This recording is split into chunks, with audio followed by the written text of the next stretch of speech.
What is going on, you guys? Welcome back to the channel. Hope you're having a great day, morning, noon, night, whatever it is for you guys. Hope you're having the best day possible. So, today, guys, we're going to be hopping right back into some Star Wars versus Warhammer Episode 11. The Republic Strikes Back. Are you ready? Let's hop into it. Alrighty. Episode 11. The Republic Strikes Back. Let's see what a fan with too much time has got for us today.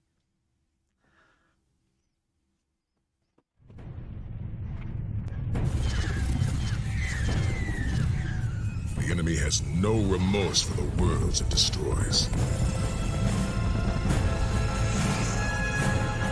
Everything we value will die unless we hold the line.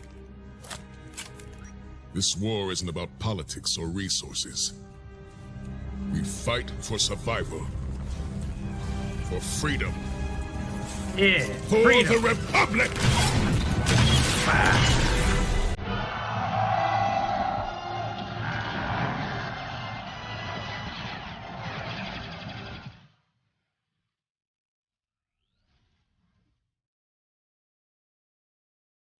Choo choo.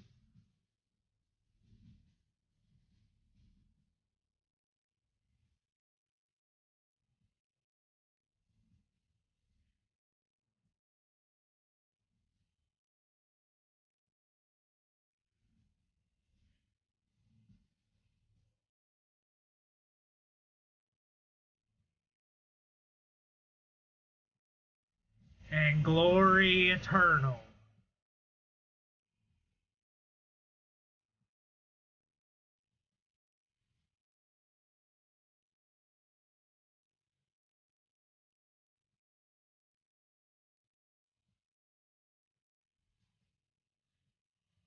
One.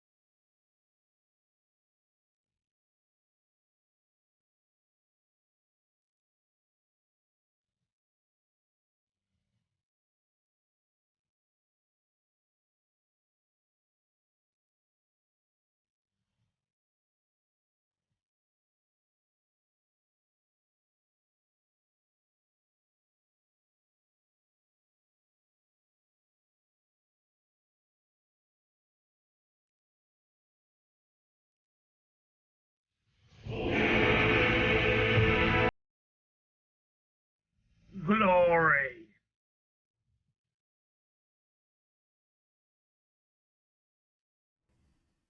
Episode 11.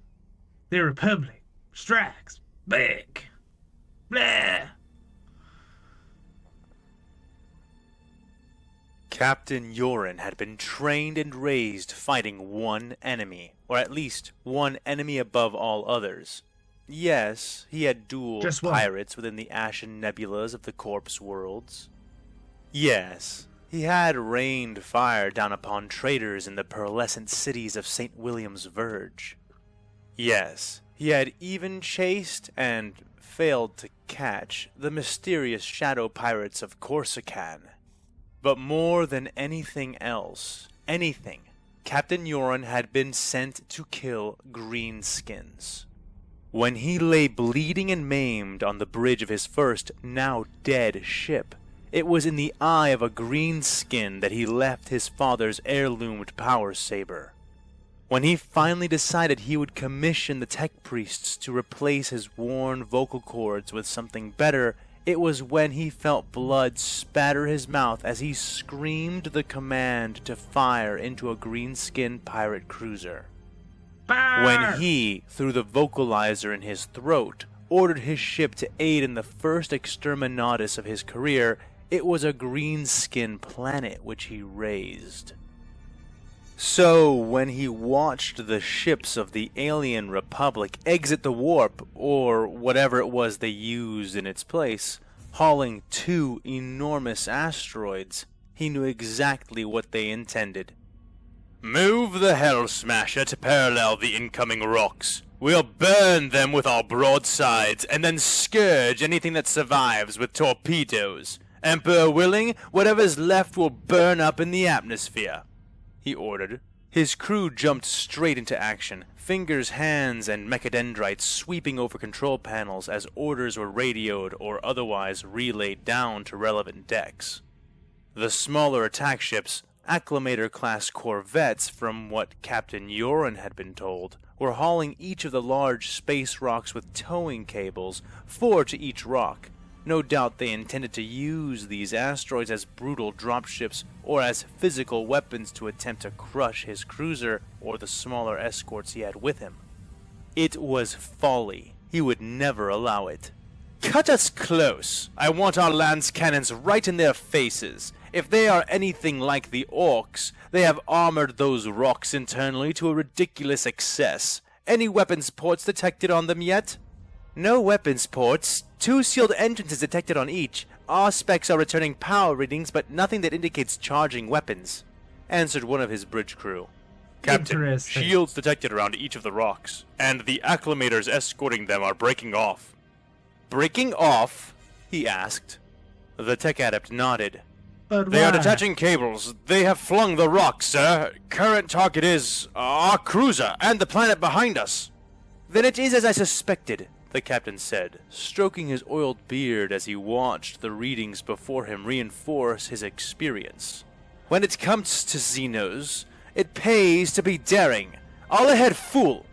he called, confident in the simplicity of the enemy's response, confident that, of the Xenos he was facing, those of the Republic favored the tactics of the Orcs and not those of the Eldar. But if confidence could unmake folly, the throne would never have been sat.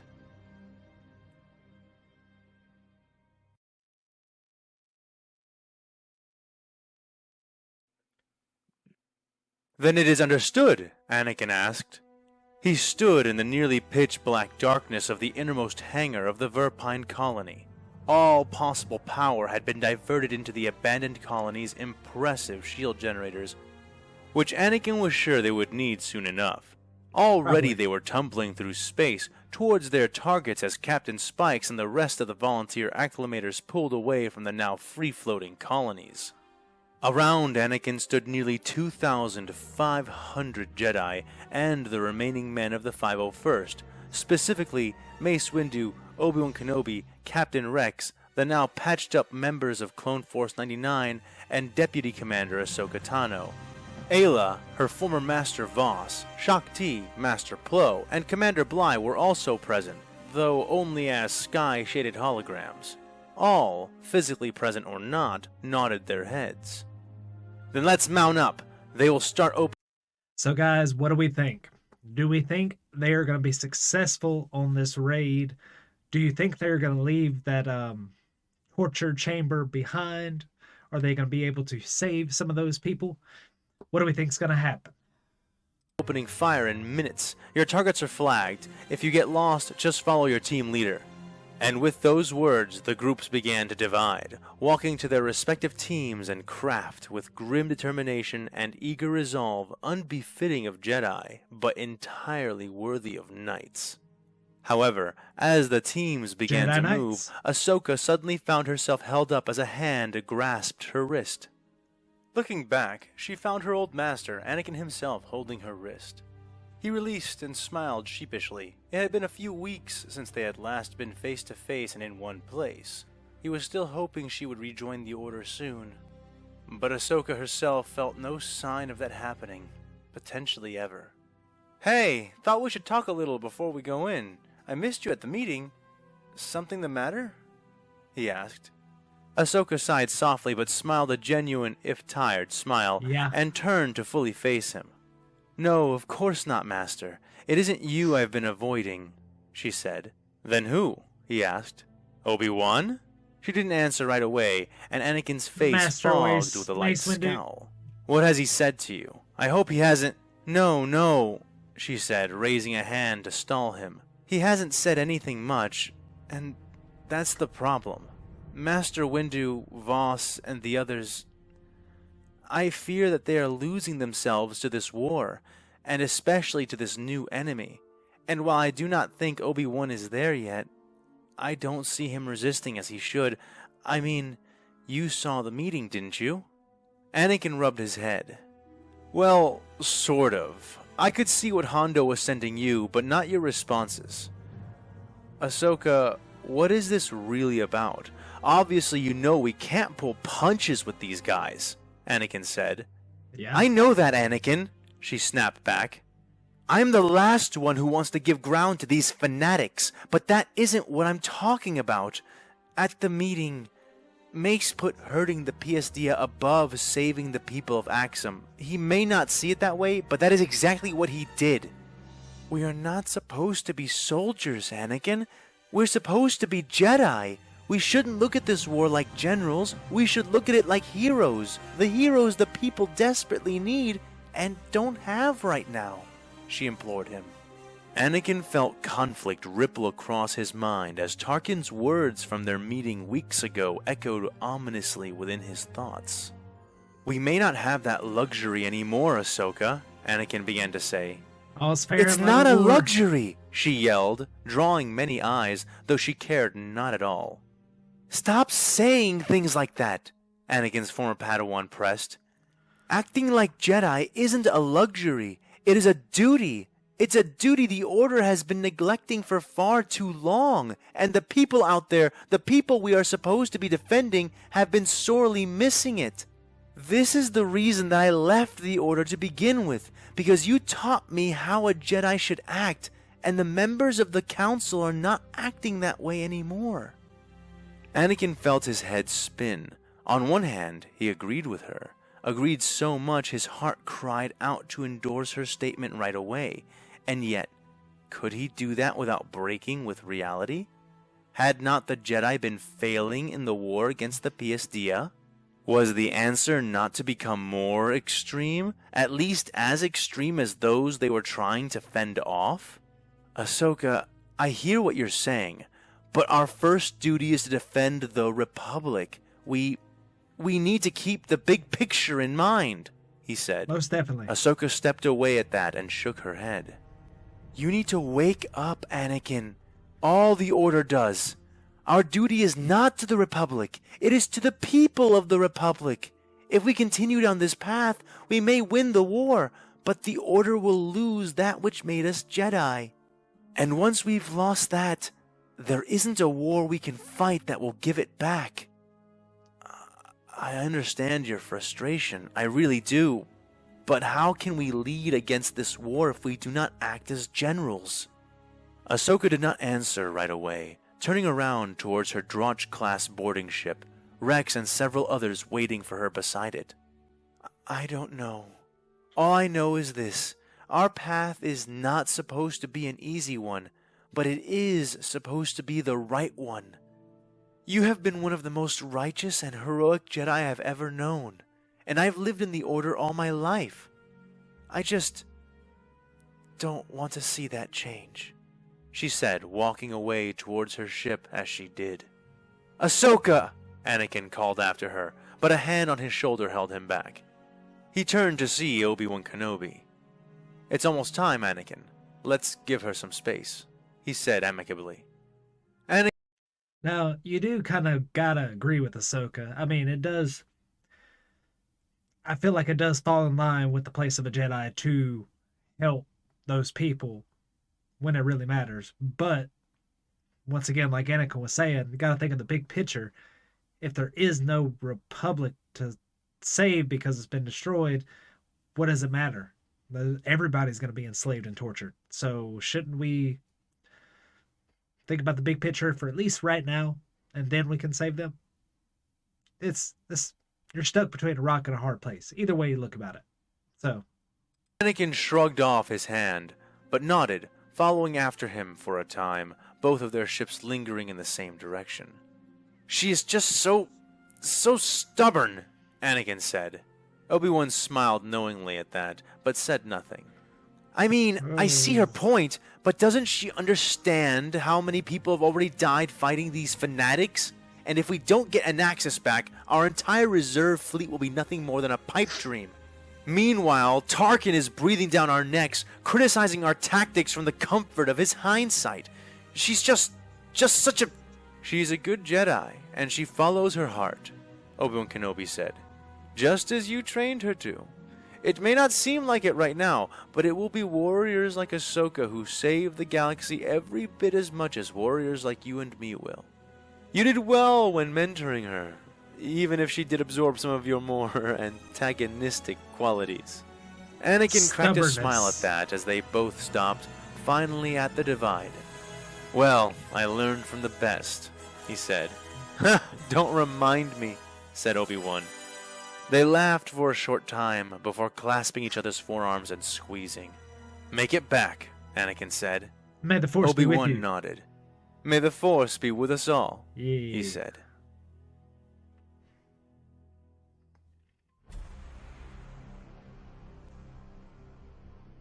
Captain Yoren sputtered at the sight before him, feeling himself fluster even beyond what he would normally feel thanks to the presence of the single guardian the Crimson Razors had left behind. First, he found their shields to be far more resilient than he had anticipated, far stronger than those encountered on their warships earlier. Had he deployed his torpedoes, had he ordered a full salvo to be fired, or even used the Nova cannon proudly mounted on his prow, this would not be happening. Calm yourself, But Captain. he didn't, said the observer. We are far from any place where we could possibly resupply our munitions. Your choice to use the lances only was a prudent one. To the captain's own shock, the words failed to salve any part of his wounded ego. Guess I'm just a proud man, he thought bitterly. He could do nothing now but watch helplessly as swarms of smaller craft poured out of the now open blast doors on both space rocks. Fully half of them seemed to descend towards the unshielded planet, while the other cloud divided further.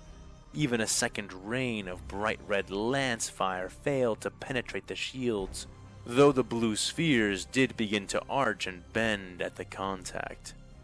At this range, most escorts would have been singed or outright melted, meaning the shields on these rocks were absurdly strong, comparable to those found on other cruisers of similar size to his own. He watched in a rage as one cloud of craft adhered themselves directly onto his own beloved vessel, another cloud cutting its way towards the luminous rain, the escort which was currently docked with the Xenos escort, still being stripped clean of data and technology at the hands of Magos Zelv. The captain hoped the Dominus Skitarii guard would be able to see to his security, as the only other mobile escort in the area which had the chance to stop the boarding craft had been quickly tied up and engaged with a shimmering swarm of fighters, who were, even then, circling and attacking the frigate. Radio down to the surface. Tell them they have invaders inbound, the captain barked in his mechanical voice. And send the same message to the luminous rain. Warn them that the enemy is coming. Contact anti-boarding crews. Tell them to expect to earn their pay today. He then stood bolt upright as he heard the heavy scraping which signaled the rising of the guardian Davik Thune had left for him. He turned to see the single Astartes. Are you going as well? Shouldn't you stay here to guard the bridge? He asked. The Space Marine turned around to face him, psychic power crackling around his face and head as he smiled a cruel smile. His armor was blue, unlike the majority of his chapter, and his helmet was an open metallic hood which linked into his skull via many cables. The Astartes had no bolter save the bolt pistol at his side.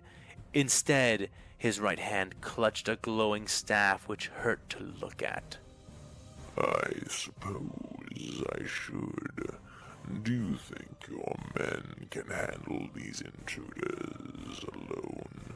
They may need me, he said. The captain thought about it, but his pride had already chosen his answer for him. My crew are fully... Now, who is that Astartes? Is that a navigator? Is that why he's got the staff? Or is he some other special Astartes? Let me know. Capable. These softies and their toy soldiers won't be able to take 3 steps into my ship without returning to the void from whence they were spawned, he said. As if in punctuation of his point, the shields on the other 2 space rocks finally collapsed, and the lances cut into them, obliterating the drifting hulks in seconds. The Space Marine seemed to sag slightly, though he kept his smile. If you say so. But do not mistake my nature, Captain. Though they may call me a librarian, you can depend on me to do more than read and advise for you, the enormous warrior said. The captain nodded stiffly. Of that, he had no doubt. Aye, aye, Captain.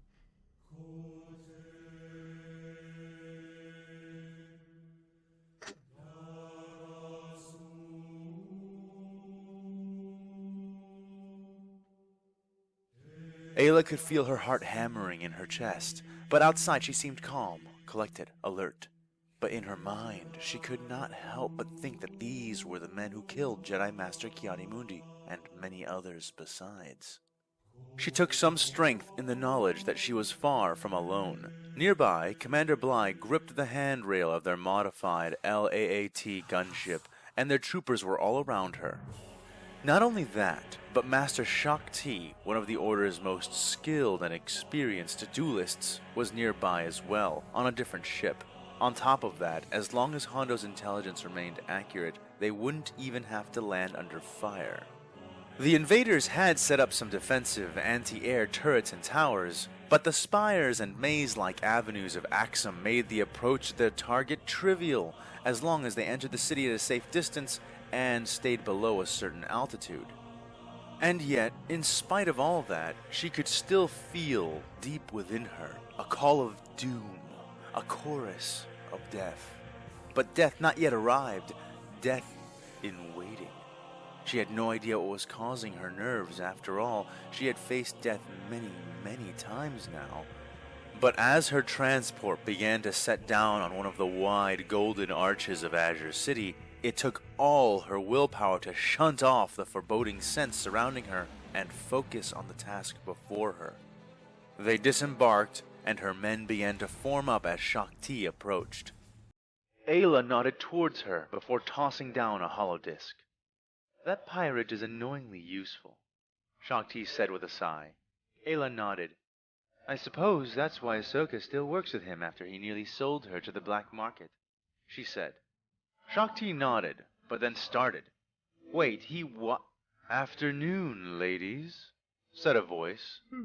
Both Jedi turned to fully face the hologram of Quinlan Vos, who seemed to be crouching and looking over a ledge. "We will be in position in less than 10. How about you two?" he asked. "I am about to begin the assault. I'll get their attention and then lead the first combat groups up through the main arches directly toward the temple gates as a diversion. Commander Bly will lead the second force on an assault of their field generator facilities nearby. Knocking out the power ought to soften up the gate defenses enough for me and the first group to punch through, at which point we will secure the gate and rendezvous with the second group before pushing forward into the temple proper," said Master Ayla. Shaak Ti stepped forward then to speak. "Meanwhile, I will locate their local commander and bring down their command net. Moving alone, I will be able to traverse the defenses easily. The Force shall guide me. Once I have finished, I will regroup with Master Ayla and aid her in her forward push," said Master Shaak Ti. Vos nodded.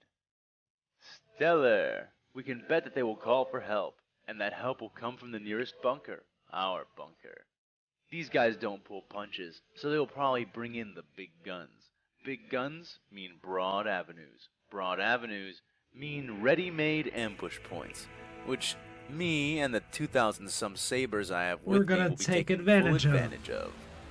They know we are coming, at least by now, so we should get moving quickly," Ayla said. Vos nodded again and stood. "You're right, as usual. Start your attack, Ayla. Me and mine will be in place when the moment comes. Count on it." His image vanished, and the 3 got on their way. Bly and his men in the 2nd Clone Force, all 100,000 of them, were equipped with jetpacks, bark speeders, and city-modified ISP speeders. Light and fast, they would hit the enemy before they even understood what was happening, and Bly himself had become an old pro at this form of lightning strike rating, with only the 501st rivaling the 322nd when it came to these kinds of high-stakes operations. That left Ayla with 235,500 troops of various kinds, and all the heavy armor. It had taken them almost 2 hours to actually reach the system, and in all that time, Ayla had been preparing herself and strategizing. At the beginning of the war, she would have made her armored charge nothing more than that, a full frontal charge, but now she knew much better. She watched on as more of the LAAT gunships of various configurations continued to fly in, dropping off their payloads of troopers, 3-legged sniper tanks, and 6-legged ATTE walkers. Soon, her army, her clones, had assembled themselves into large, square formations, 40 men deep and 40 men wide. CC-6221, nicknamed 65, came to stand beside her, serving as her lieutenant while Bly was gone. "General," he said with a salute. She looked up at him briefly before returning her gaze to where it had been, now studying a holographic map of the city. She could charge straight down the widest avenues, using her armored columns to beat a path forward while supplying infantry to clear problem holdouts and to keep the feet of the walkers clear of any opportunistic saboteurs. But she had a different plan in mind. What you got? "Lieutenant, I want you to pass these orders down. Have the sniper tanks take up their positions on the southern park square, here at Turek National Park," she said, indicating towards a diamond of elevated, artificially maintained forest. It was connected to the city around it by vast thoroughfares, 3 in particular. Its skyline was kept relatively clean, ostensibly to allow sunlight to fall onto the trees naturally throughout the day. According to the maps of the city, that should provide us with several clear firing arcs between the buildings which we can use to soften up the Dia defenses. Have the ATTEs take up their hidden pincer positions along these 3 main roads, and have the sappers heavily mine these 2, the Jedi Master said. "Yes, sir," acknowledged 65. "Oh, and Lieutenant, deploy 36 of our 146 battle groups to cover the tanks while they begin their artillery strikes. Hold the rest in reserve outside of the park area, just in case they manage to box it in," she added. "Who do you want in command of the park group, and who will be in command of the reserve?" he asked. "I will hold the reserve. Once we have softened them up enough and drawn them out, I will order the advance under the cover of the artillery. If the force is with us, it will keep their heads down until we are knocking on their gates.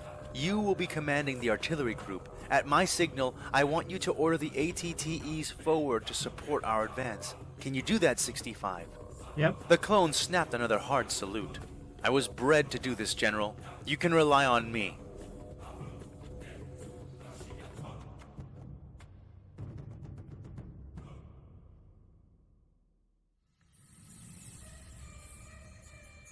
By the fury of his gaze, what on Terra are you doing? Sister Rajulia yelled.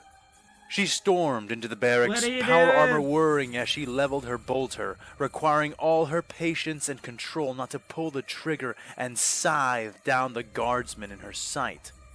The men, all dressed, armed, and waiting beside their footlockers, looked terrified, hands clutching their las rifles. "Sister Palatine," said one of the sergeants. He came before her with a hurried half-walk, half-run, and saluted. Sister Palatine Rajulia Tandrick timed her blow unintentionally with the deep tremors of the assault, backhanding the sergeant just as he began to speak, her superhuman strength sending the man bleeding and reeling, sprawled onto the floor. "Why are you cowering in this barracks?" she demanded, aiming her weapon down at the man. "We've been ordered. We've been under attack for nearly 8 minutes, and I struggle within myself to understand whether it is even possible for you to describe to me any situation in which I do not kill you for the dereliction of your duty." To the man's credit, he recovered quickly, not rising but instead prostrating himself before the Sister of Battle. She made ready to kick him, to crush his organs beneath the ceramite boot of her powered sabaton. Sister, we were waiting deployment orders, he said. She still kicked him, though not even half as hard as she had planned to. And you think that excuses your inaction? Go get your orders, soldier, she scolded. We tried, he cried out as she raised her boot over him. Major Fluckett left the barracks 4 minutes ago to ascertain Colonel Patron's will. We were ordered to wait and cover. The sister stomped down, but avoided the man's body, crushing the pharaoh creep beneath her heel instead. Sergeant, consider yourself promoted to major until otherwise instructed by someone of equal or greater rank, she yelled over the booms of the artillery fire, which was, even then, hammering their position. The man looked up, blood spilling from his mouth and nose, and yet looking more struck by the news of his sudden promotion than by any of the abuse she had laid into him. In part, this was because she technically did not have the authority to promote him, temporarily or otherwise. She was of a high rank, to be sure, but she was not part of his organization, strictly speaking. Rajulia did not care in the slightest, and as she cast her glare about the room, she had a strong suspicion that no one would question her orders. Not here. She redirected her baleful stare back at the newly promoted, if utterly unofficial, major, and continued dispensing her will. Order the basilisk turrets to start returning fire. I do not care if their firing arcs are impeded by the buildings. Flatten them, clear the skyline if you have to, and get these men up and marching. I want that artillery column flattened before another 10 minutes rolls around. I don't care what you need to get it done. Just get it done. Without another word, she spun around and exited the barracks, her face a mask of near berserk rage. 2 of her seraphim were waiting outside for her, each one ready for battle, their flight packs sparking and sputtering flames, ready to send them skyward at a second's notice. They turned their helmed faces to regard her. What is their excuse? Asked one. What are our orders? Asked the other. Both sounded eager, even as Sister Rajulia shoved past. Get your squads ready to repel the invaders at the gates. Pull the reserves we have guarding the generators and requisition points. Call back all patrols, and one of you make sure that Sanctus Commands knows that we are under attack, she ordered, still moving. As you order, sister, they both said in unison, though only one left. What are you waiting for? Sister Rajulia asked. Well, I was going to ask you 2 things before rallying the gate's defenses, she said. Then ask and be done with it, Rajulia scolded.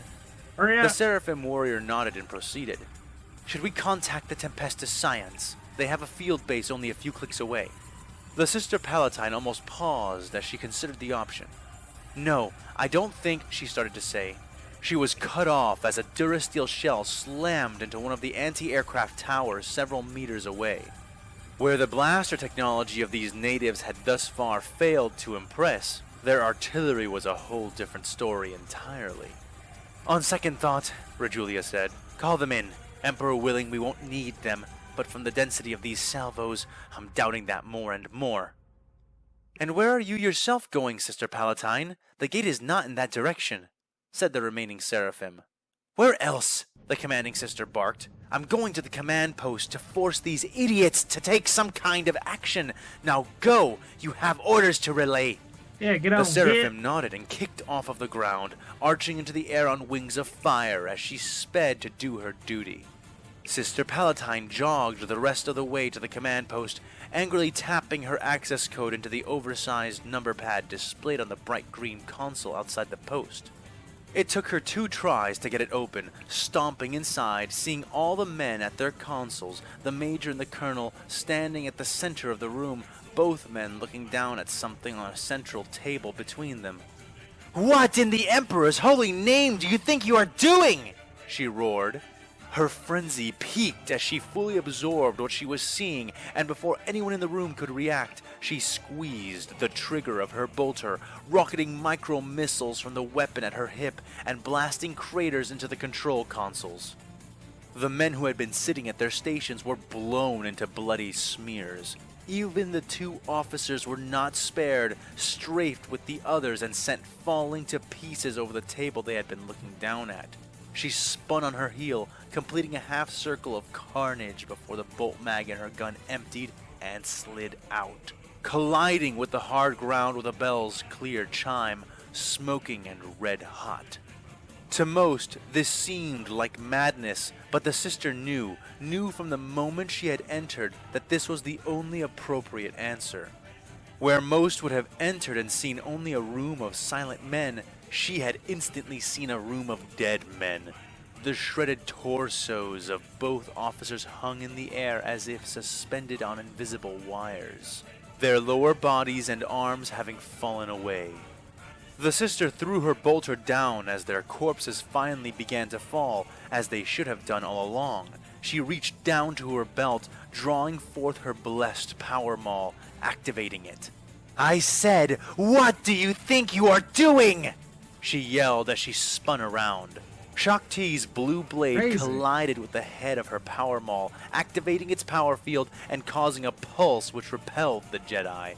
She kept her balance, her blade before her in a ready posture as she faced down the canny warrior sister who had barged into the aftermath of her mission. "Xeno scum!" Sister Rajulia spat, raising her weapon in one hand while she reached for the bolt pistol at her waist with the other. Shakti narrowed her eyes. She had been hoping to escape as silently as she had entered, and had hoped again when she had heard the sister trying to enter the command post that her distraction would have proven enough to allow this to be finished with a single decisive blow. But the ferocity and swiftness of Rajulia's response had caught even Shakti off guard, and now there seemed no other choice than to engage in a duel she needed to win quickly, lest she be lured into yet more undesired combat.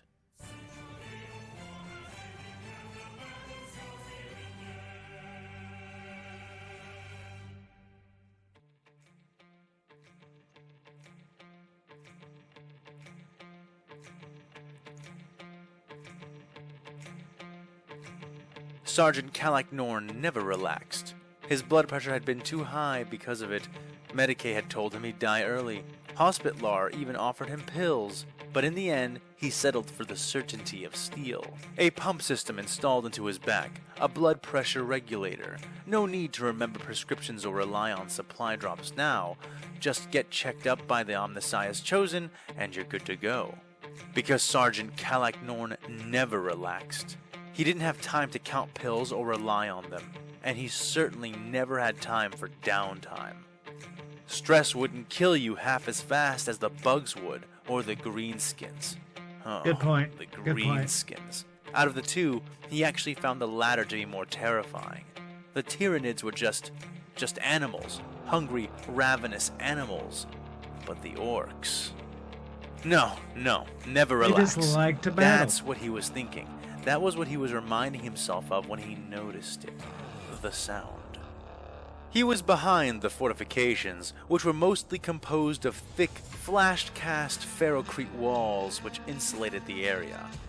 The vehicle bays, mechanicus shrines, and field generators had all been landed and constructed here, so there were plenty of noises in the air. But this noise was not the warbling buzz of the power generators, nor was it the binaural drone of the priests communicating their sermons to the machines. It wasn't even the repeated, shuddering booms and blasts of the enemy artillery, which had been pounding away at the walls and taller fortifications for several minutes now. It sounded almost like jets, or rather, jump packs. At the realization of this, Kalak, who had been sitting on a crate listening to his squad babble on about inconsequential things while they relaxed, threw himself back, scattering his rations from his lap and hands as he snapped out his lasgun. Holding the rifle up, starting to sight it even before his back thudded against the hard floor beneath him. "Raid! Aerial raid!" Kalak bellowed, opening fire even as the first syllable left his mouth. His squad did as he did, throwing themselves onto their backs or knees as they aimed up, firing before they even knew what they were firing at, not questioning the well-honed instinct of their sergeant. But he knew. Looking up, his vision was filled with three things: the bright blue sky which framed everything, the gray and silver shapes of the spires around them, stretching as if to hold that vast tapestry up above them, and the white and yellow armor of thousands of descending clones. They had scaled the surrounding spires, using them as cover to get far above them before descending in a surprise raid. Smart. While some squads near them took his hint and did as his men did, not nearly enough aped his reaction to make a large difference. Commander Bly and his jet troopers opened fire using their DC-15A blaster rifles, each set to maximum charge. The rifles were rarely used by jet troopers or even most clone troopers due to their weight, but after having been briefed on the last encounters with Imperial forces, the clones had chosen to favor firepower over convenience, and it served them well now. The sergeant rolled and scrambled after having unloaded a hefty spray of his last fire into the sky, narrowly avoiding the returning fire sent at him. Looking around, he spotted a parked set of vehicles less than 12 meters away, a Taurox and a Chimera. He grinned a manic grin, and then flinched as a nearby pile of munitions took a stray shot and exploded, wiping out the 8 men who had been standing around it, but none of his men. "All right, you lazy sludge! Up to the Chimera, now!" he bellowed, scrambling to his feet, Go, Laz go, rifle to clutched the in both Chimera. hands. He didn't look back to see if his men were following. He didn't survive out till now by being the kind of man who looked back. He just had to trust that they would follow, or trust that they were better off without those who could not follow. following.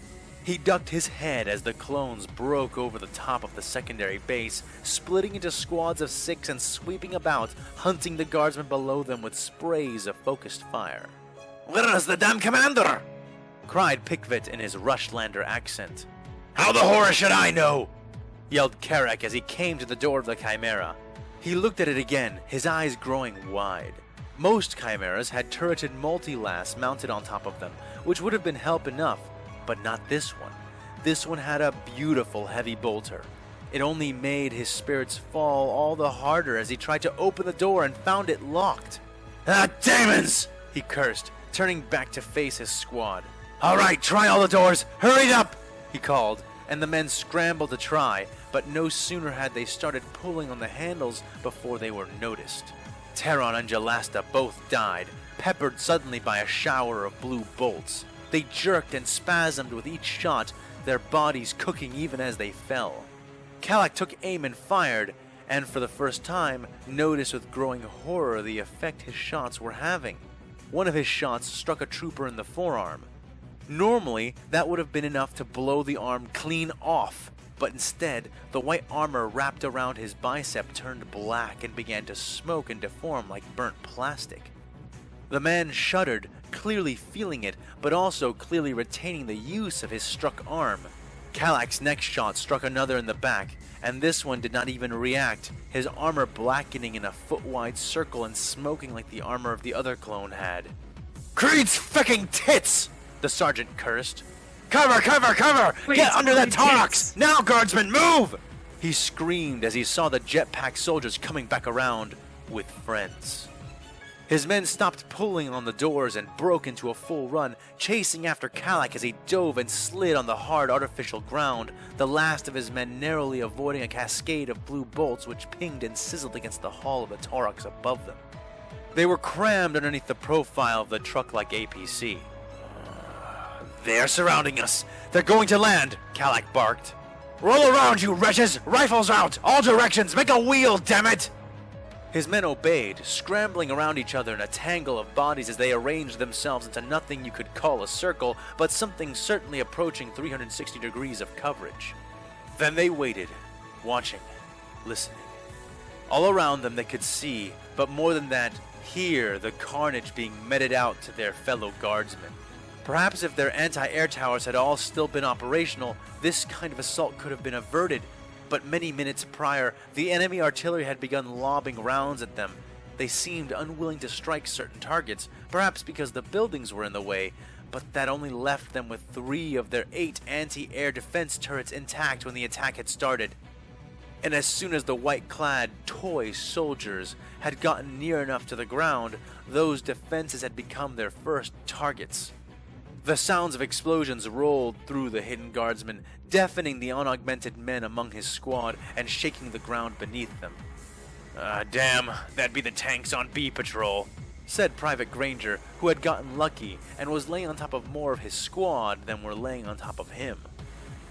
"Oh, Thrones, this ain't right. You saw the armor. Drank my shots right up, it did," said Private Regent, who was trembling despite the 3 bodies pinning him, struggling to keep his sights steady. Private Janice groaned angrily. "Oi, Farnus, get your damn boots up my ass!" The clones landed, grenades held and ready to be rolled, and the guardsmen fired. Now, Calic could not claim his men were veterans. Not all of them, anyway. He, Janice, Gala, and Turquoise were all veterans, at least by now, but his squad was a hefty mix, even before they had been further mixed in with all the other regimental units after the big jump. But if there was one thing he could claim, it was that his men were well drilled, because he drilled them himself. No shots flew wide, and those that missed their mark were quickly compensated for, the las guns flashing like tactical strobes, pegging the clones surrounding them many times in mere milliseconds. More importantly, Calic and the more experienced members of his squad had aimed for the grenades. He was pleased to see, just before he landed his own shots, that once blackened, the toy soldier's armor seemed to provide them no protection at all. The tagged clones screamed only briefly, shins, thighs, and arms bursting into superheated explosions of blackened gore before all being swept away by the explosions of the grenades in their hands or going off right beside them. 2 troopers did manage to roll their explosives under the Taurox, something Calic managed to catch from the corner of his eye. "2 hot ones under the truck! Toss 'em, toss 'em!" he yelled, lips moving as quickly as he could while still being understandable.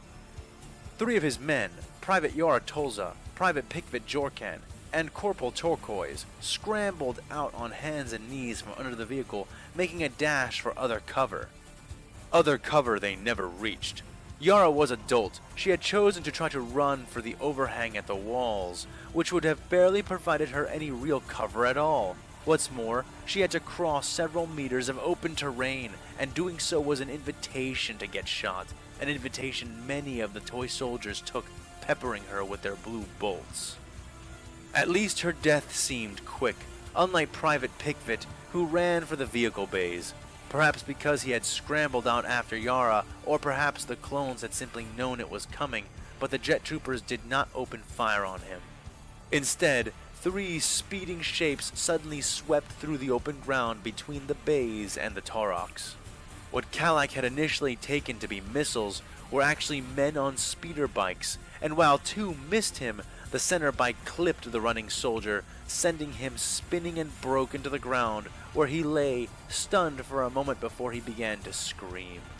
For whatever reason, the toy soldiers did not feel inclined to finish the work of their speeders. But the true tragedy lay with the corporal, for Turquoise had not been running like a coward, but had been using the opportunity provided by the other 2 to make a dash back toward the Chimera. It had not been jet troopers or speeder bikes that killed her, but simply sheer rotten luck. Private Farnus had just been doing his duty, just doing as he had been instructed. Had no way of knowing he was going to toss out the enemy explosive right out into her path. The explosion went off, and Turquoise was sent flying, colliding with a thud and a crunch into the side of the Chimera, falling to the ground and remaining there, completely still. Farnus began to say. "Stow it, Farnus! You didn't mean it! Take your crisis on your own time and help me save those who are left," Calic ordered. But Sarge, I said stow it! Another word and I will blame you for that. Now, eyes out. I'm assuming from the fact that we're all still alive that we cleared all of those hot potatoes. Yeah? Squad report! Clear, said Farnus. Clear, said Gala. Good here, said Granger. Throne, clear, stuttered Regent. Clear, said Janice. Right, Throne, that's half the damn squad already. You lot better not disappoint me any further by tossing out your lives so cheaply. You copy? Copy. Yes, right, Sarge. All right, now shove it. They'll be back, so keep your eyes sharp while I try to figure this out. Calic barked.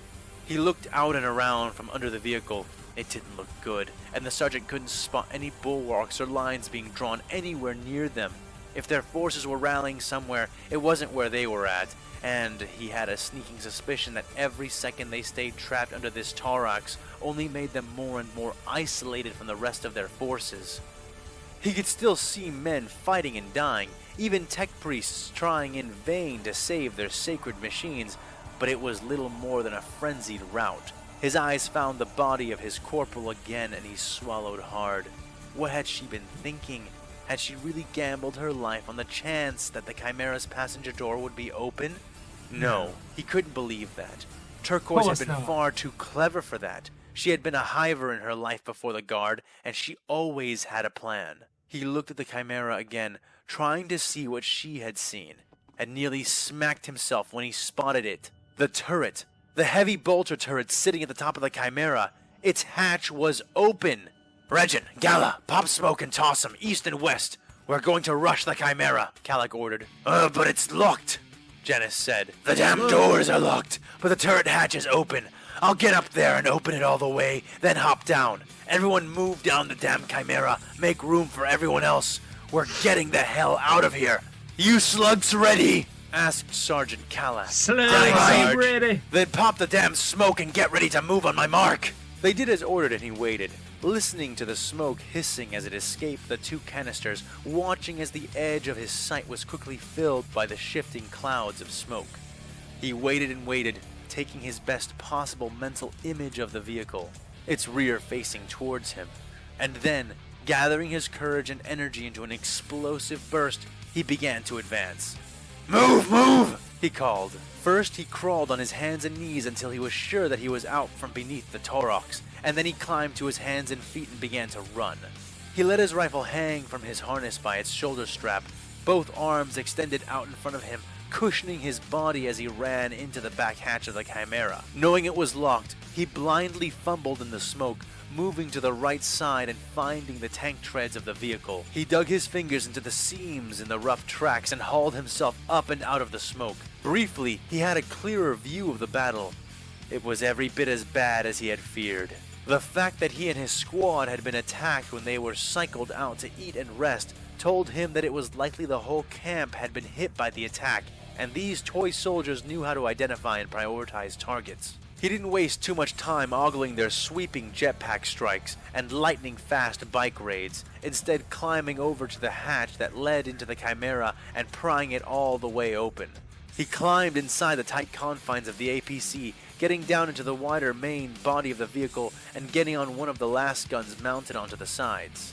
The sergeant peered through one of the thin slits in the armor, which provided him with just enough sight of the outside as he swiveled the weapon in its mount and began to fire. His crew began to drop in one by one, and while Janice took a shot in the left shoulder and dropped into the APC, cursing and spitting, he was alive, and that would have to do. Regin, take a look at Janice, and be quick. I need you both on these lasguns. He spat. Gala, get up in that bolter turret and start laying down some real fire. See if you can clear us a way out. She nodded and climbed up into the turret controls without another word. Farnes, get in that driver's seat and wake this thing's machine spirit. We needed to get us out of here before we are overrun. Farnes nodded and scrambled into the driver's seat, humming something to himself as he began to put his training to work. Granger, get your hands on that last gun opposite me. You, me, and Gala are gonna buy Farnes enough time to get us out of here, Calac said as he turned away from them, looking back through the slit in the armor and taking aim. He began to fire, and soon Granger and Gala joined him, though it was the latter that made the biggest difference by far. As Gala loaded the belt of heavy bolter rounds into her turret gun and sealed the doors above her securely, the turret suddenly transformed into a blistering storm of thundering death. The iconic barking of bolter shells filled the air in a near hum of continuous output, Gala smiling to herself and then screaming triumphantly as she began to strafe the line of bolts across the hovering and flying clones nearby. Watching as flying clones in both pristine white armor and blackened smoking armor became nothing more but sprays of limbs and organs as she dragged the snaking trail of her weapon across every cluster of clones she could spot. Meanwhile, Calac and Granger, as well as Regin and Janice soon after, speared clones out of the sky with focused volleys of las fire. shooting men off of their speeders and sending the bikes flaming and careening into the nearby terrain. Their counterattack was going well, but they had no hope of actually driving off the whole assault with just one chimera. "Harness! Movement now!" Kalak roared from his position on the last gun. I can't! It won't move!" The guardsman called back, panic riddling his voice. "Why the hell not? Don't tell me this thing doesn't have the fuel for it!" Kalak said, looking down at one of the bulbous fuel tanks which partially protruded from the floor near his feet. He kicked it, and the sound it made didn't sound empty. "No, Sarge, it isn't that at all. This chimera is keyed to one of the tech priests around here. It won't start without their access code." The sergeant wiped at his face, feeling himself aging to death by the second. "Then start guessing codes," Kalak ordered. "What?" asked Farnes, incredulous. "You heard me, Private! Either you get this thing moving, or we all die in this box! So start guessing!" Farnes looked down at the console before him, particularly the number pad he had to use to dial the code in. He felt all the blood draining out of him as he swallowed hard. "Oh, Messiah, please have mercy upon this machine of flesh and bone who seeks only to do your will. Please send upon us the motive force and awaken the servant of the Emperor to ferry us to safety. In your holy name I pray." The guardsman began to mutter as he typed in the first of many attempts, trying to ignore the more and more desperate sounds of his comrades behind him. "Oh, machine God, in your name I pray, please send salvation unto the servants of your will." He continued as he began the second attempt.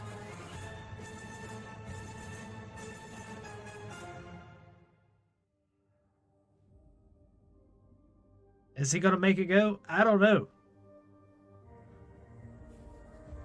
Rex grit his teeth, keeping his head down as he crouched behind the stack of thick Durasteel crates, pistols out in each hand. He and Ahsoka had split up with the intention of dividing the enemy's attention. And it seemed to have worked, though he now found himself held up from their rendezvous point. It was these new forms of Imperials. Rex had faced a Space Marine, and he had been briefed by his brothers in the 501st about the Imperial Guard. But these things were neither. Robed in red, wielding bizarre and powerful weapons, and more machine than men, these combatants were of a whole different breed. Rex had begun to divide them up between two general varieties. The dumb, lumbering kind, which, though being far more heavily armed than most things the Confederacy ever bothered deploying, were just as slow and easy to outmaneuver as any B-1s. And the smart, faster kind, which wore the red robes and behaved more like commando droids, though their precision and teamwork were on a whole different level.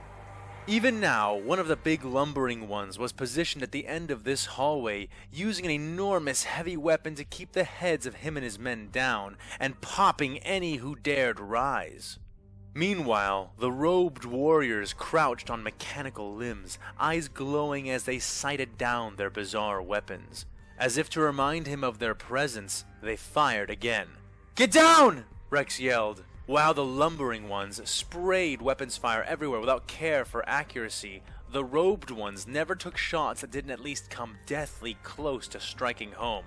He watched two troopers near him who had been, so far as he could tell, safely behind cover as the shots ricocheted off the nearby walls, striking one clone in the stomach and the other in the shin.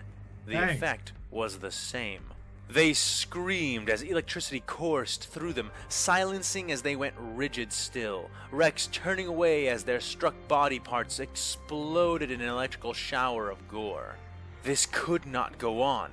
The 501st were bleeding troopers like crazy in these hard points, and they couldn't rely on Ahsoka or Anakin, or any Jedi for that matter, to bail them out.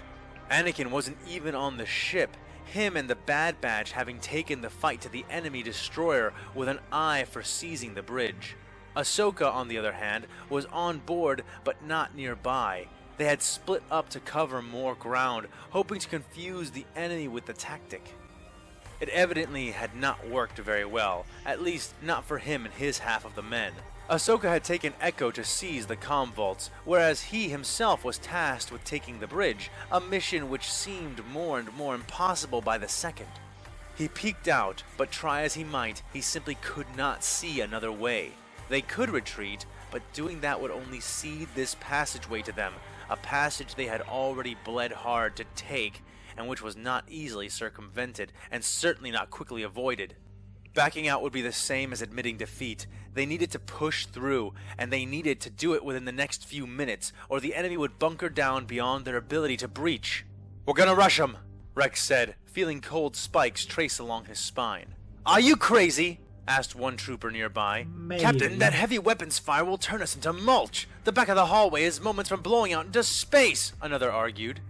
"And that's why we have to keep moving. The longer we stay pinned here, the worse our position will become," the captain said, waving more of the men behind them up, who crawled forward at the gesture, using the cover or advancing up alcoves until the exploding rain of bullets became too dense. "Pass the shields up, now troopers," Rex ordered. They did, passing the large rectangular shields up and over themselves in a train until all the frontmost clones had access to one. "Blast it, Rex! These shields won't take even a single shot from what that heavy weapon is spitting. We're going to get cut to pieces," said Boomer, who was on his stomach under a blast shield not far away. "You're going to have to trust me. Get your flashbangs and EMP grenades ready. No more arguing. I'll take point. Toss, count, charge, and shoot," he ordered. Rex swallowed hard, pushing down all thoughts of death, of the wounds he knew would kill him if any of those weapons struck him. The clones had never been as effective at fighting flesh and bone defense forces. The captain had always known that. But these droid men were quickly proving more lethal in every way than the most dedicated rebel or dastardly insurgent. "Now, for the Republic!" Rex bellowed. The clones tossed their flashbangs, made specifically to interfere with optic sensors by using EM wave bursts, among other more conventional methods. They flashed and screeched loudly, but Rex waited a moment, his instincts holding him back. A stream of bolt rounds hammered into his cover, and then off and away in the direction he had planned to jump towards. The droidmen had anticipated that, but this time experience trumped equations, and he leapt out, rolling and dodging as bright blue shots fired from the bizarre, antique-looking rifles that the robed men were using. He narrowly avoided the shots, keeping his motion constant as he came up to his feet smoothly and jumped again, this time extending both of his pistols and firing. His first shot hit dead center, blowing away the face of the lumbering cyborg. It continued emptying its heavy weapon, even as it staggered, headless, before falling over, blowing itself to pieces as it fell forward onto its own barrel. The robed man, who was Rex's second target, ducked the shot, firing his own weapon, but shooting wide, evidently still blinded, at least to a degree. The droid men opened fire, and Rex rolled as he hit the ground again, this time unable to preserve his momentum and falling heavily. He braced for the shot he knew was coming, but was shielded at the last second by Jesse, who blocked the shot with his blast shield. The bullet tinked loudly against the insulated metal, but otherwise seemed entirely negated. Jesse extended a hand, which Rex took, wasting no time in getting back up. The 501st advanced up the hallway, blast shields forming a triple-layered wall, one trooper holding up the shield while two others took shots from around it. The three robed droid men began to retreat, moving swiftly on double-jointed bionic legs, but taking fire as they did. Rex smiled, more than a little happy to see that, as effective as their weapons were against him and his men, the Republic was still not entirely without kick. They got a Their shot. blaster bolts, as slow as they were, and as ineffective against the Astartes as they had been, proved extremely lethal to all these droid men. The ionized blasts seemed to wreak havoc with their extensive augmentations, a thing Rex was all too eager to exploit as two of the retreating warriors dropped, twitching and convulsing like roaches, the clones surrounding them and pumping them full of blue death. Still, while it was an advantage, it was a cold comfort when compared to the losses they were taking. And then they turned the corner, the one leading towards the bridge turbo lift. Facing the clones were three lines of droid men. The first layer was composed of a shambling, bulky front line of cyborgs. Their arms had been replaced with massive pincers and sparking hammers, and their eyes seemed mindless and determined as death itself. Behind them, one row of robed, lithe droid men kneeled, weapons out in ordered rows. Rex saw some of the same rifles as the ones they had struggled with up till now, but mixed in with those were a plethora of other, varied and often glowing weapons. They were kneeling stock still as a second line of identical soldiers rested the barrels of their own weapons against the stiff soldiers of the first line. Keep going! Keep going! Close the distance! Go, go, Rex go, yelled, go. charging behind Jesse's shield to the far left as the 501st charged and opened fire on the formation. The front line of droidmen lurched into a mindless countercharge, and were nearly all wiped out by the volleys of fire which came out for them. One managed, by sheer dumb luck, to stumble around the bolts sent after it, and reached the line of blast shields. With a single swing of its massive claw, it crushed the nearest shield and the trooper behind it before the cyborg was force-fed the barrel of a DC-15A, which put the flesh and metal amalgamation out of its misery. More shields moved up to cover the breach instantly, but it did little good. Rex had been shooting past the front line all along, into the second and third line of the enemy, knowing it was with them that the real threat could be found. But they were fearless, even as he killed them, and when the final frontline cyborg had fallen, they opened fire. It was chaos and death in seconds, as the variety of different, obscene weapons dispensed hell into the first and second lines of the advancing troopers. Arc rifles struck the insulated shields like lightning bolts, deafening and burning the clones nearby, and through each gap that was created, more servitor bullets slung in, coated in blue as they struck more clones, stealing their potential energy before causing an electrical explosion at the impact site. But these were the lightest of the armaments. Bright, hellish phosphorus rounds, burning white-hot, began to clack and clink against the shields, burning their way through to the troopers behind them after a few volleys.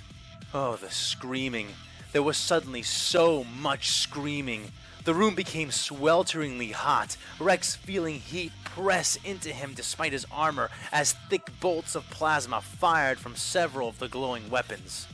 The globular volleys were easily enough to melt an ATTE down to its legs, and as it splashed into the rightmost ranks of the shield formation, its lethal potential was put on stark display as it liquefied the shields, troopers, and hallway present there.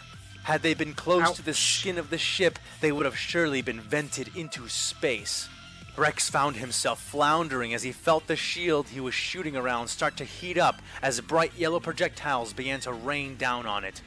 What was the right answer? Retreat? Charge? Hold position? Rex was not confident they would survive any of those outcomes. "This is turning into Geonosis all over again!" Jesse bellowed through the din of screams and weapons fire. No, Rex thought to himself as he and Jesse were suddenly tossed aside by the force of an explosion 5 meters away. This is much worse than Geonosis. Definitely. He thought numbly, pinned under the shield with Jesse as other bodies fell on top of and over them. After a second, he tried to shove himself out from under the pile, hearing Jesse groan next to him, and thankful he was still alive. But he was helplessly pinned. All he could do was manage to extract his arms and keep shooting with both pistols from his position on the ground. Luckily, his fellow clones did not pause to look to him for further orders. He had already given them orders. Howling in pain as they stepped through molten metal and the slimy remains of their brothers, the clones kept up the charge. They tossed flashbangs and EMP grenades to try to disrupt the consistent, accurate fire which was devastating their advance. But the droidmen shot these down mid-flight, now all too aware of their efficacy, eye lenses shuttering closed and then open in the moments when the flashbangs went off. The 501st weren't making any headway. Rex, are you alright? Rex suddenly felt someone grasp his arm and begin hauling him up. It was Korik, and Rex barely managed to pull the trooper down beside him in time to avoid a crackling spear of electrical death. "I'm fine, Korik. Keep your head down," Rex ordered, shooting 2 droidmen in the face, stopping them from coating him and Korik in explosive bullets. "Blast it! I'd strangle a Jedi for a few blaze troopers right about now!" Korik complained, shielding himself behind a half-melted blast shield that lay nearby, jamming his rifle through the damaged gap and firing as he spoke. He, Rex, and many other dying and fighting clones shot volleys, both precise and scattered, back at the droidmen. Those struck would either weather the blow, suffering from twitches, spasms, but no obvious pain, or they would drop, falling into violent, rending contortions. After falling, they would be replaced, those in the second row kneeling to take the positions of the first, while a third row of obscured forces stepped in from behind to replace those of the second row. This was a meat grinder for both sides, given how effective their weapons were on the strange biology of the droid men, but it was far, far worse for the 501st. "I'd strangle a few Blaze Troopers for a Jedi right about now," was Rex's answer to Korik. And, like a prayer, his answer was answered. From above and behind the two lines of droidmen, two familiar bars of blue light penetrated from the floor above them. They spun, creating a perfect circle of rent metal, then withdrew. The cork of Durasteel was pushed down into the center of the two lines of robed droidmen, crushing several beneath it before tens of EMP grenades rained down from the hole in the ceiling. The droidmen reacted with little confusion and near instantaneous motion, starting to retreat, but they were still not quick enough, their forward lines screeching out in mechanical pain as they were enveloped in the expanding globes of electromagnetic waves. Most of them had been proofed against conventional EMP and similar radiation, but the exotic technologies of the clones handedly overcame these standard defenses. The clones gave a cheer and charged, and this time when Kolick went to help Rex up, he let him. Rex took a moment to make sure a medic got to the still unconscious Jesse before checking himself for wounds and joining the rush of the counter-assault. Ahsoka dropped from the ceiling as soon as the grenades had detonated, scything her way into the retreating droidmen with both sabers. Her half of the 501st began to rappel and drop down from the hole after her, opening fire all the while. With cries of, "For the Commander!" and "For the Republic!" the 501st managed to push the enemy forces all the way back to the turbo lift that led up to the final approach into the bridge. The lift had been shut down, but they had Echo working on it and expected to have it back online in minutes. Rex sighed and leaned against the wall, taking off his helmet and wiping at the heavy sweat which coated his brow. The ship air was now cool against his scalp, whereas before it had been like an oven. He sighed, taking his rest while he had the chance. "Well, you don't seem too broken up about the stall." Rex opened his eyes and saw Ahsoka approaching, a cautious smile lighting her face. He smiled back, not denying it. "Truth be told, Commander, I think we need the rest. I have never been part of a boarding action as frantic as this. I keep thinking we should have come more prepared, but prepared with what? I couldn't very well let the men bring PLXs into a boarding action, right?"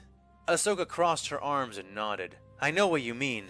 I've had to use every trick in my book to get us out this far, and we are still losing more men than is acceptable. They fight almost like droids, but competently," he finished for her, and she nodded again. "How were the comm-vaults? Were you and Echo able to patch into the ship from there?" he asked. She shook her head. "The comm-vaults are completely stripped clean. Most of the physical machinery is gone, and what's left has been wiped and nearly completely disconnected from the ship. They didn't even bother to defend them, at least not any more fiercely than any other part of the ship. It looks like you ended up getting the worst of it in that regard," the former Padawan said, rubbing her arm and looking away, ashamed to have left her friend in such a desperate situation. Rex laughed, causing Ahsoka to look up. "If that's the case, then I'm glad," he said, straightening up off the wall. She looked at the captain quizzically. "Why's that?" she asked. A sudden loud beep caught all of their attention, both Rex and Ahsoka and the many clones around them. Echo stood up and away from the input slot he had been using, looking up at the lift as the active light flicked on. "What? Okay, that should do it," he called. Rex grinned and put on his helmet, looking at Ahsoka. "I was honestly afraid they would have their own version of a Jedi, that you would be the one dealing with that without me. If this is all they have, then we can still take them down," he said, hefting his two blaster pistols. Ahsoka nodded, but then frowned, her eyes widening in a look Rex had seen too many times before. Jedi were clairvoyant. They got these feelings. "Got a bad feeling?" he asked. She activated her lightsabers in response as the lift doors opened. Rex and his troopers took up positions, but his heart still sank when he saw what had come for them. The lift was packed with more of the robed droidmen, the confines bristling with the nozzles, dishes, and barrels of their assorted weapons. But there, in the center of it all, holding some bizarre, cog-themed staff, which seemed to spark with power, stood a robed, blue-skinned figure. He stepped forward, stave in hand, his eyes wrapped and hidden behind black bandages. Tattoos of silver, which seemed to be in the likeness of circuitry, covered every inch of his skin they could see, which increased drastically as he tossed aside his robe, leaving himself bare-chested before them and revealing the encompassing extent of his markings. Do not fear and do not despair! He called out to them. I am a holy priest of the motive force, and I have come to tell you that even though you must now fall before our sacred forms, I shall gather and preserve your potential energy. Nothing shall be wasted. The odd priest bellowed, sparks raining from his skin. And know that to die before the servants of the Omnissiah is a blessing within itself. And with that, the man smacked his staff against the floor, and all the lights within the corridor died in an instant. And as the lights died, the screaming began again.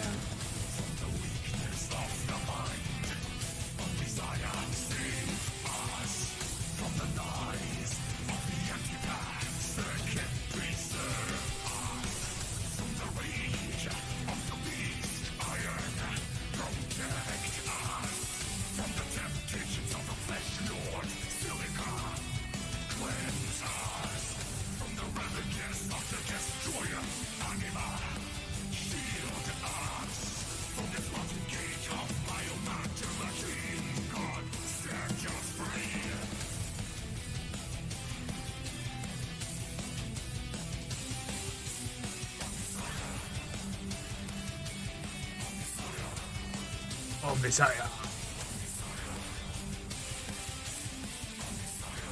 Omnissiah.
Hey there all, fan with too much time here, and I'm just, I am beat. Let me tell you, that last one I just did, that one was the longest one I've done so far, and it had me doing all kinds of research and looking all over the place, so yeah, that one was a heck of a lot of work, and it might be the case that I don't get the next one, which is supposed to be around as long, if my plans go unaltered. I might not be able to get that one out by next Monday. I will still release something, for sure. So you can still stay tuned and trust that you'll have something to listen to, if nothing else. But it may not be the next part, just because I may not be able to finish it in time while still retaining relative amounts of sanity. So there's just a little heads up for that. But that aside, what I'd really like to address right now in this little unscripted after is the... Okay, so here we go. We're getting into the actual head-to-head, like, serious conflicts between the Imperium and the Republic. Yep. And one of the things I want to press really hard, or at least really emphasize right now, is this. I am not perfect. Both of these universes have really extensive amounts of lore, especially if you include the Star Wars Legends lore, and a lot of these universes have some really drastic inconsistencies within themselves. And even that being said, there are some things that are empirically correct, and there are some things that are empirically incorrect. And I may not get those right, and it may be that I work off of an assumption that wasn't necessarily correct. And I ask that, that you forgive me for that. Bear because with it's us. not really a thing that I can help. And I will say this, if this were like a real job, then I could spend hours and hours and hours in research and really set this up in a certain way and hold it to a different kind of standard that would take much more time than it does right now. But frankly, just again, I'm just doing this as a fan work. It's make not that something money. that I can pour a professional amount of effort into, simply because I wouldn't be able to survive it. But my point is just this. I'm not perfect. I'm no master arbitrator of the lore. I try to do the best that I can with what I have, and that's all that I can promise to do. So here we have the conflicts heading up, and I hope that not too many of you will be upset with the idea that the Republic can put up some kind of fight. One of the most interesting things about Warhammer 40k, and I don't think it's something that can be easily disputed, is that it spans the power levels.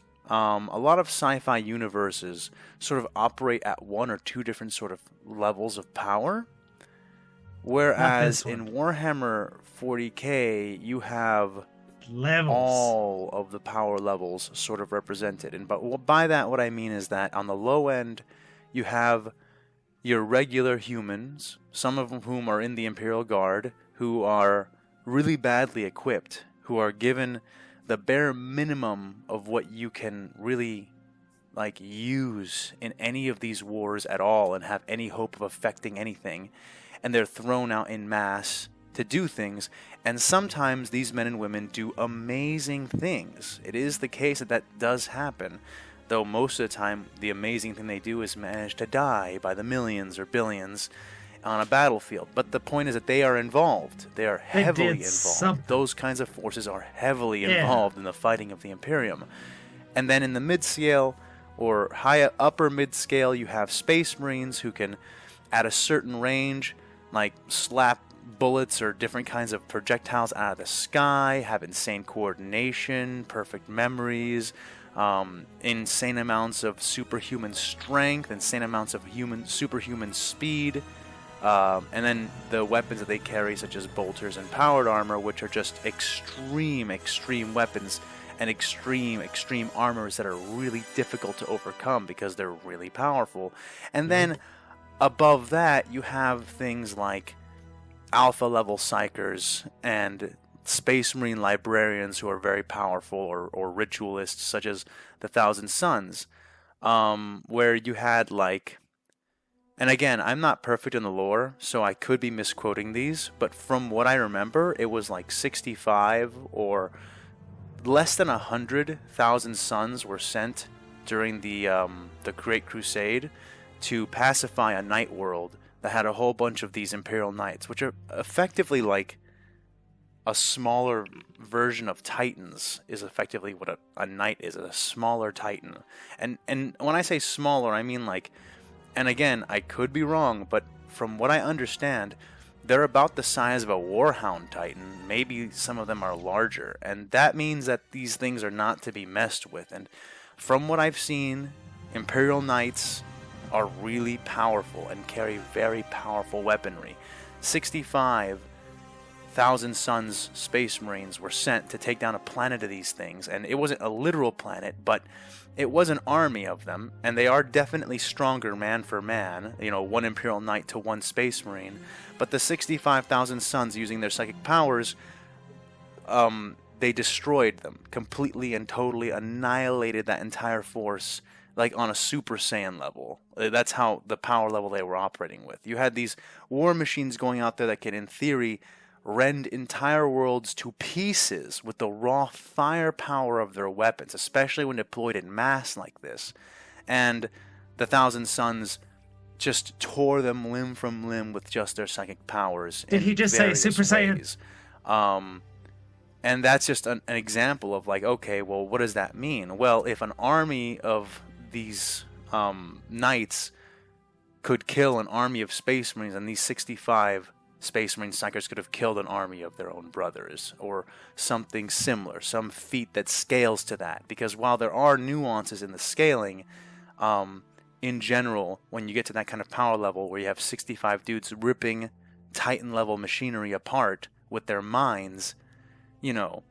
And another example is Eisenhorn summons a demon. Little bit of a spoiler warning real quick, that for the late Eisenhorn books, sorry I didn't mention that right there, but spoiler warning, you know, Ruined it. 1, 2, Just kidding. 3, okay, going into the spoiler real quick. He summons a demon in desperation when he is being attacked effectively, like by a Titan that is going to run roughshod over an entire planet, and he's tried everything. His love interest has literally fried her brains out trying to stop this thing, and just nothing's getting in the way. So Nothing's working. knowing what he knows as an Inquisitor and seeing the things he's seen, he's able to replicate a ritual by which he can summon a specific demon. And this demon gets summoned, and I don't really understand, it's been a long time, but by the prerequisites of the ritual, he could effectively give the demon an order, and he ordered the demon to kill the Titan. The demon then proceeds to go and break that Titan in half. And you know, a Titan is a god machine, okay? It's a god machine. It's difficult to imagine things that are more powerful than Titans that aren't using the warp. The only things that can do that are like Necron Titans. Okay, a Necron Titan is more powerful than an Imperial Titan because it's not actually that much more powerful, but it has like, well, it presumably would have the ability that Necrons have to quiet the warp, and therefore it couldn't be torn apart by 65,000 suns because they wouldn't be able to use the warp on it. Ergo, more powerful, right? My point is just this. The power levels in 40K are Extensive. everywhere. They span every length. And yes, in the mid-upper and upper echelons, 40K tends to outdistance other sci-fi universes in really bizarre and obscene wide gap. ways. But in the mid to low levels, 40K is very, very, like I said, it covers every power level. So there will be some people who would have wanted me to go in and simply allow the Imperial Guard to mop up the clones. After all, the clones have been fighting a war for 4 years against droids, you know? True. Well, that's not entirely true. And I actually show that a little bit in the intro. The clones have been fighting wars against the droid armies for sure, though they've always been outnumbered. Remember, there's trillions of droids and 2 million clones. It's not imaginable how outnumbered they are. And secondly, at least in the original canon, again, I'm not using those numbers, I'm scaling them up because they're absurd. But the point is Quite just that absurd. these clones, they also fight planetary defense forces that have sided with the Confederacy of Independent Systems, as well as other organic and militarized forces. And one of the great examples of that is the Battle of Mandalore, where we really did get to see what would happen if you threw clones up against a powerful, entrenched, ready warrior culture, and they proved themselves. Say what you will, Jango Fett is a natural-born warrior. I'm not sure what's going on with him now in the lore. I know that George Lucas has, for some reason, asserted very strongly that Jango Fett cannot be a Mandalorian. Commas, jag eyes, like, it's very clear that the clones are still irrevocably marked by this Mandalorianness, to say nothing of the T-visors and the rest of their equipment. So, for me, by one method or another, the clones are, like, their training and whatnot has a Mandalorian root. Even if in the new canon they're entirely unaware of it, it's all over them to the degree that an anthropologist could look at a clone, look at a Mandalorian and say, oh yeah, there's clearly a link there. But in any case, The Mandalorians, you can go ahead and say what you want. Mandalorians are easily analogous to Cadians. Easily. Very easily. Mandalorians live to fight. In fact, they might even be more warlike than Cadians, because Cadians lived to defend the Cadian Gate, and now they live to avenge the Cadian Gate. But the point is just that they live. And a lot of the guardsmen regiments, honestly, though much more in the modern day than the former day, but they're mostly guardsmen that guard planets or react to attacks. Whereas we see that Mandalorians are conquerors, and they're very aggressive. In fact, nobody goes to mess with the Mandalorians. The Mandalorians go to mess with you. And anybody who does that differently doesn't survive to breed for very long. So, the point is that we got an example of the clones besting that kind of culture, and doing it without taking what we saw to be absolutely heinous or disproportionate losses. The clones are fighters. They're bred and born to fight. They do not rout. We have just a few isolated examples of clones running away for dramatic effect inside the Clone Wars, but by and large, in battlefields that are totally hopeless, the clones will charge an opponent. They will keep shooting. They will take morale losses, but they don't rout very easily. They don't really have context for routing, is what I get the impression of. Most clones are somewhere between the age of 12 and 14. And all their lives, they've just been in simulators fighting the actual droids they're going to be fighting, as well as other things, and just trained to not care about that kind of thing, and not to be afraid of things. That trained to, not necessarily to not be afraid, but to not react to fear by routing. So the clones are a comparable force very easily, and I would even be willing to say, if you gave them better weapons, in that blasters are slow. But if you gave them standard weapons for las guns, clones would very easily be better than the vast majority of fielded Imperial Guard regiments. They would begin to start approaching their analogs in Warhammer 40k. What is the Warhammer 40k analog for a clone trooper? It's a Krieg soldier. You have a person who was born and bred to fight. And maybe they're kind of good at it, maybe they're kind of bad at it. It doesn't really matter, because they're just going in there with the intention of fighting and dying for the Republic. You do see some clones in the Clone Wars who defect, just one or two, who see and catch on to how messed up it is that they are slave soldiers for the Republic, fighting a war in which they're trying to corral people back into their union.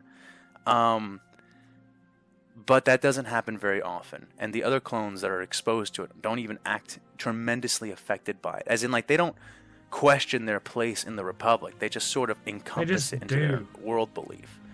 So clones are tough. Clones are well-trained. Say what you want about blaster technology. The clones do the most with what they have, and they do a lot, and they always have been known for being that way. Very professional soldiers. Without very much effect from fear. Clones are there to fight and die for the Republic, and I will portray them doing that. And I say that because already, having pre-shown this to a few people before it got released, I've gotten some warnings. Oh, people aren't going to like it that you're letting the Guard get pushed around by the clones. This isn't about, again, remember my rules. This isn't about showing blowout fights or appeasing one side over the other in any way. This is about a good story that is related in reference to the power levels of Warhammer 40k. Yes, and, exactly. And yeah, I think this is fair in accordance to my judgment. The only thing I think that I may give Star Wars a bit too much in this fight, if I'm going to be completely fair, is tactics. The Jedi can be tactical, but it's extremely inconsistent, very inconsistent. Sometimes the Jedi are tactical. Sometimes they deploy very intelligently, and you can make the very cogent argument that the likelihood of them doing that increases the longer the war goes on because they gain experience, and I'm willing to say that. However, we have examples like the Battle of Anaxis, where Obi-Wan Kenobi, Mace Windu drop right in front of the entire clone army with their troops flying around them and hovering around them, not taking cover, not taking up advantageous positions, not ambushing, not opening fire first, in which Obi-Wan Kenobi, or rather, my bad, Mace Windu, effectively tries to get the droid army to surrender, which is fucking hilarious. I love it. I really do love Mace Windu. But that is not a very tactical thing to do. Not because it's not good to distract the enemy with these weird things. Sure, distract them, whatever. But your men aren't taking cover or advantageous positions, and it's not very advantageous to be flying around in an enclosed space. On the bridge, you could see how the clones took advantage of being able to sweep back and forth and go over the bridge and then off the side of the bridge, making them very hard to track with consistent fire. Shit's not going to be the same inside of a big warehouse or a factory or wherever it is that an Axis is or where they were having that battle. My point is just that you could point to that and say, hey, dude, look at that right there. That's an example right there of really bad tactics on behalf of the Jedi very late into the war. What can I say? That's why I'm not having Mace Windu lead the clones. So, Ayla is shown to use the sniper tanks, and if you're not aware, the sniper tanks are really good, actually, especially when you read what they're supposed to be able to do. They're good artillery, like not the weird laser artillery you see being fired in the Battle of Geonosis, which I'm sure is very powerful. It blows up starships, blows them out of the sky, in fact. But, artillery that doesn't arc is very hard to use without shooting through your own lines or through the things that are in the way. These guys have arcing artillery. They have solid shells, and it's pretty cool. I encourage you to look up the weapons used if you're curious about things, because it will be interesting. Now, let me get to one thing here. You will notice that I gave the clone troopers a bit of a leg up in that their plasteel armor is sort of like laser Kevlar, in that it takes a shot, it blackens in about a foot radius around where it was hit, and it emits the excess heat rather painfully, but it absorbs most of it. And the armor chars and loses its white and becomes this black charred armor, and then it loses its protection. But that it does have that initial protection. And part of it is because of two things. One, I like the idea, and this is not something that, like, again, if I were going to do this like an official, okay, Warhammer versus Star Wars, what are we going to do? Like, well, if you're going to do like a fair black and white comparison, there are certain things that we just can't know. And the problem is that here, where I'm telling a story, those things that we can't know, because it would require the writers of those stories to make definitive decisions, I have to make those decisions now. And one of the things that I've decided is, and remember, goes back to the Treaty of Rusan, the Republic isn't primitive, and it isn't stagnant. It's got a certain condition on it. But that doesn't mean that Republic technology is hand and fist inferior to anything you would find in the Imperium. And I think that the best example of that is the Death Star itself. The Imperium can exterminatus, and they can blow planets to pieces. But the Death Star almost atomizes them. It leaves a small asteroid field where a whole planet used to be.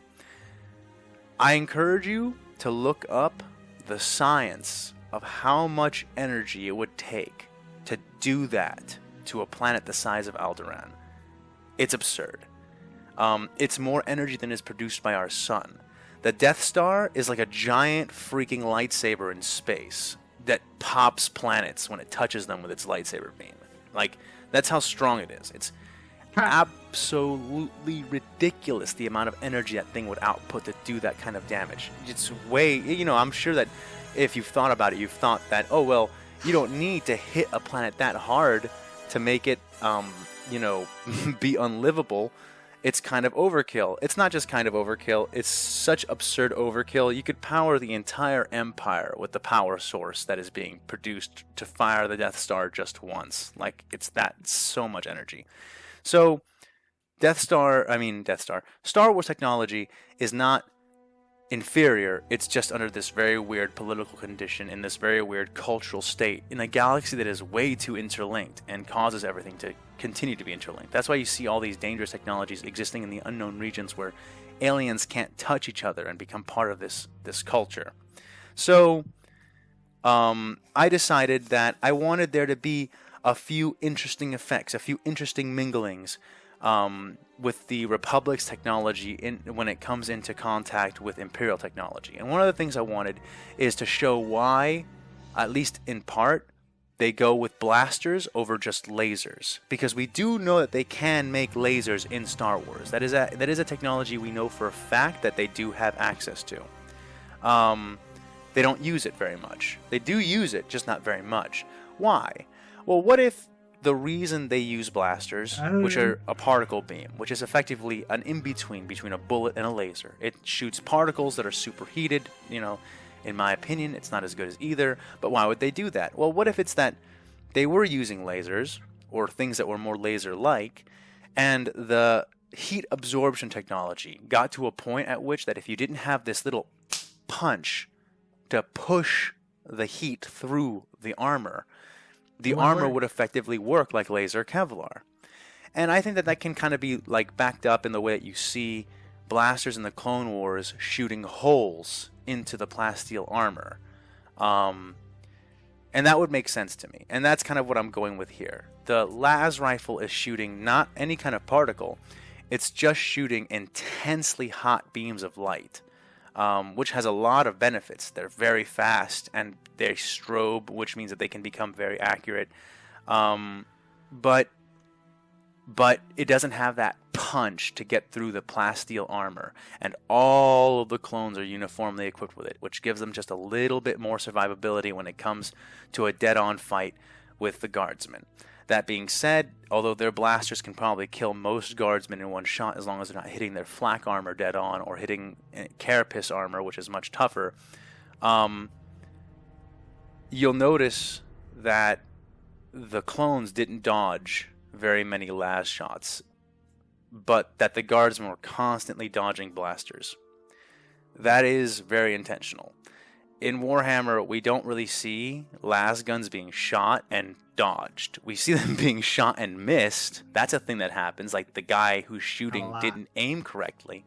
But it's hard to dodge a beam of light because it's a beam of light traveling at the speed of light. So those things don't get dodged very easily. They have to be missed for the most part.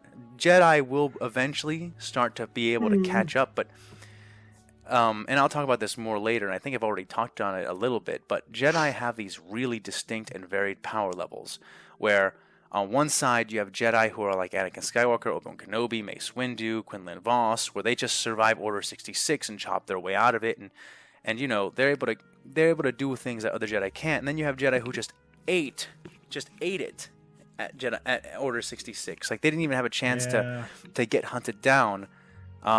They were just immediately killed by the clone troopers that were around them at the time. And my point is just that there's a huge power level difference in the Jedi, and you will have to be among the upper half to have precognition and reflexes that are fast enough to allow you to block las shots. It's not going to be the same thing as blocking bullets, and bullets are faster than blaster bolts, at least some of them. So, in any case, I am going to allow a certain amount of these interesting interactions, and they will go both ways. Trust me, they will go both ways. In fact, you've already seen a little bit of that in the way that Echo is able to sort of interact with Imperial technology, because he's kind of a servitor, but without a mind lock. Sort of what the Confederacy tried to turn him into. It's very nice of them to give him prosthetic legs, though. You know, he didn't really need that. They could have just made him like a light bulb, lower half of the light bulb, screw him into the machine. That would have been really hard to get him out of. Another thing that was interesting there is the interaction between the clone weapons and the Mechanicus. To my knowledge, clone blasters aren't just regular blasters. They're ionized. They're made to damage machinery specifically. That doesn't mean that they can't hurt or kill organics, as we see very clearly, but it just means that they're specifically designed to do a lot of damage to droids. What does that mean? Well, that just means that when you're hitting anything droid-like, it's going to mess it up. And you might say, okay, but the Mechanicus is supposed to have all of these specific technologies and shielding against radiation, and to that I would say that their radiation shielding isn't that good. When you have Skitarii, who are the ones that bleed radiation, the Vanguard I think is what they're called, they're supposed to wear armor that protects them from that. And other Skitarii seem protected from them, but they clearly are dying from radiation poisoning. It's pretty clear that's happening. If they can't block standard radiation, well, it just, if they can't block that, then it opens a window. You get me? That's all I'm saying. And when you're thinking about what kind of weapon, because we use these general terms like electromagnetic pulse, both for Warhammer and for Star Wars, and we use these terms like ionized. And those things are extremely basic. And in a sci-fi universe, those things would be extremely basic and probably accommodated for. So they're probably just placeholder titles for the technology that is being used to create an effect that is similar to that. What would the blaster technology that is ionized be like? Well, the idea would be that the Confederacy has droids from loads of different cultures being made by tons of different kinds of aliens. It needs to be a technology that hurts them all. It needs to be a technology that hurts machines no matter who made them, in whatever culture was made by them. And what that means, very simply, is that unless I have a very good reason to believe otherwise, those ion blasters are going to hurt every kind of machine extra hard, because that is what they're designed to do, and they're not designed to hurt a specific brand of machine. They're supposed to hurt whatever the Confederacy can churn out, and the Confederacy churns out droids that are made by a bunch of different alien corporations. So that's sort of my justification behind that. And again, this is just me. This does not have to be your headcanon, and this does not have to be the rules you abide by. And in fact, if you want, this version of the Warhammer universe that is interacting with this version of the Star Wars universe does not have to be the same dimensional branch of Warhammer universe that you like the most and adhere to the most. Because I am making a lot of judgment calls on that. This is just for enjoyment, and this is not to make a call on who is better or who is worse in any of these events. It's to tell an interesting story, and to do it within, the realms of what I judge to be believable for both universes. Realistic. So their ion technologies and their electromagnetic pulse technologies will affect machines very adversely, and since the AdMech are made predominantly, if not entirely, out of heavily augmented individuals, it's going to mess with them in a way that they're not used to.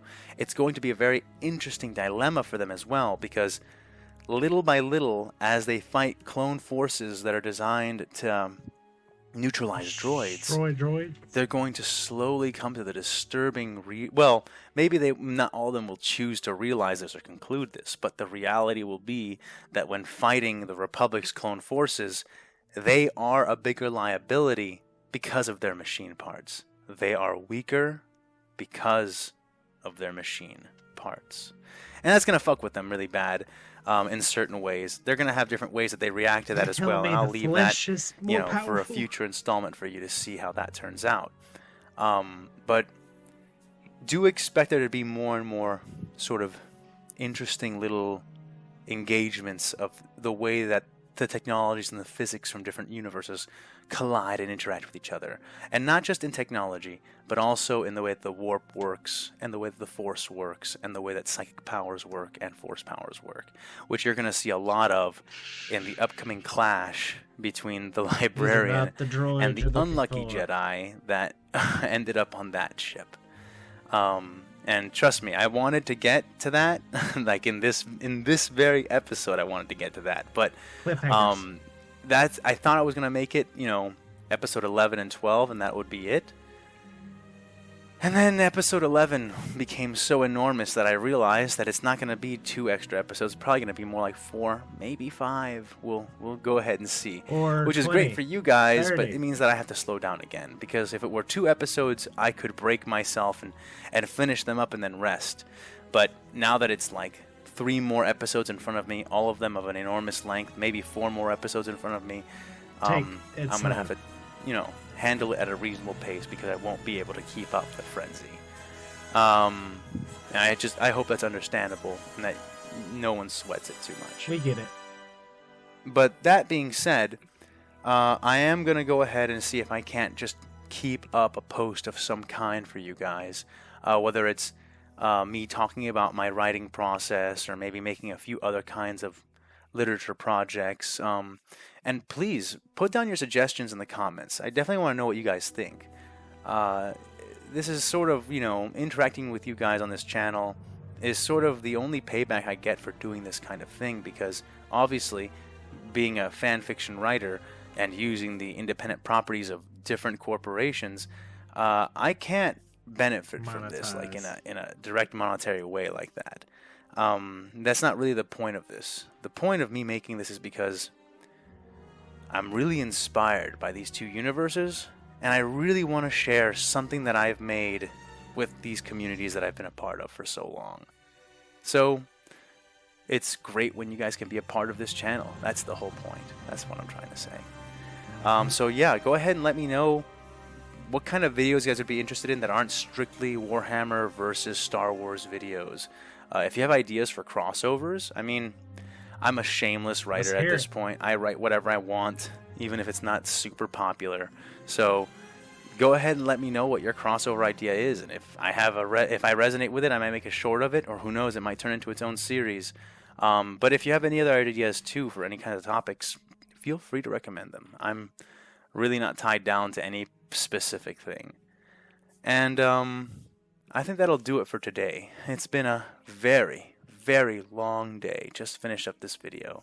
So that being said, I wish you all good health, happy travels if you're traveling, safe stays if you're staying home, and I'll see you next time.